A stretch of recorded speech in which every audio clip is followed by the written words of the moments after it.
আজ 10ই আগস্ট 2025। দৈনিক কালের কণ্ঠের প্রধান শিরোনাম।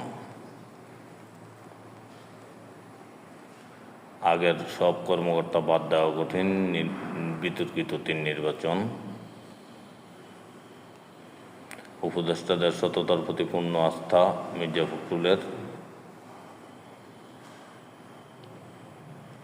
ঢাকা বিশ্ববিদ্যালয়ের পর এবার জাহাঙ্গীরনগর বিশ্ববিদ্যালয়ে বিক্ষোভ, ছাত্র রাজনীতি নিষিদ্ধের দাবি।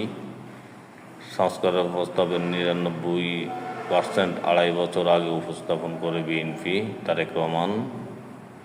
নিউ মার্কেটের 3 দোকানের থেকে 11 শতাধিক সামুরাই চাপাতি উদ্ধার, গ্রেপ্তার 9। রাজশাহীতে 16 বছর পর বিএনপির সম্মেলন আজ।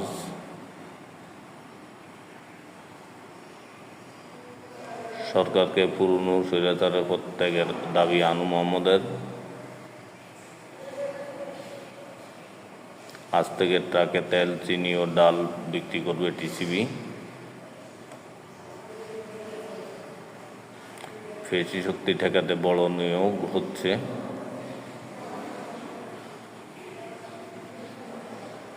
সরকার প্রমাণ করছে নারীর সঙ্গে তারা নাই, সামিনা লুৎফা।